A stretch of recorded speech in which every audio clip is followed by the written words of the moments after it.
Is a landfill to blame for the growing number of cancers and mystery illnesses near a school on Long Island? Officials in the town of Brookhaven insist that the school and the landfill are safe, but many people don't buy it, and they are now more than worried.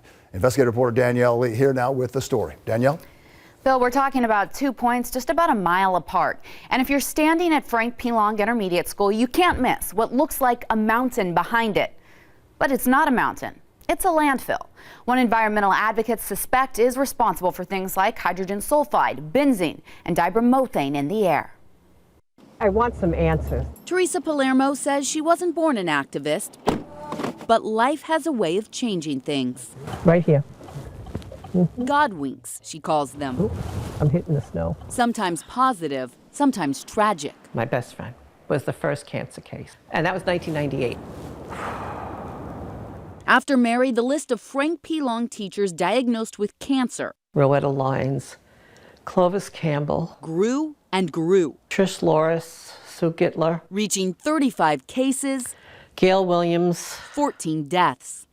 Theresa's own name goes on that list. Sometimes I feel guilty that I survived. She's convinced the nearby mountain of garbage known as the Brookhaven Landfill is to blame for illnesses at the school. I'd like them to move the school. It's not just teachers. Students complain of rashes, stomach aches, and headaches. Keith's daughter is one of those students. It just came on from out of nowhere. So is Carolyn's son. Yeah, you feel crazy. It couldn't be this many coincidences. Terrible odors coming from the Brookhaven landfill, at times unbearable. And for years, the community has expressed concerns. I mean, please, wake up! But the New York Department of Health sent a statement to us, insisting the data does not indicate a need to close the school, frustrating environmental activists. You cannot ignore public health because you don't have the answer. We reviewed thousands of test results, and some detected hazardous chemicals above state standards near the landfill.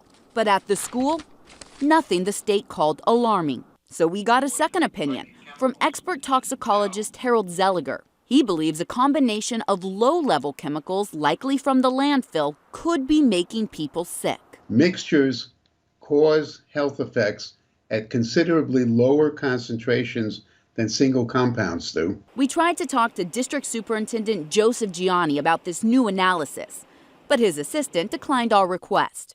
And when we waited hours for him outside, a district employee appeared instead. I thought that this was his car. I'm using it.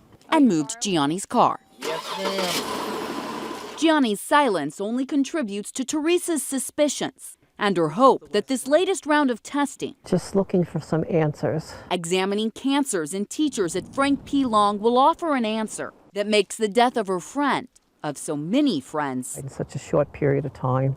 more than just coincidence. I hope I'm making you proud, girl. We asked, but the Department of Health wouldn't comment on Zelliger's theory that it's a combination of low-level chemicals making people sick.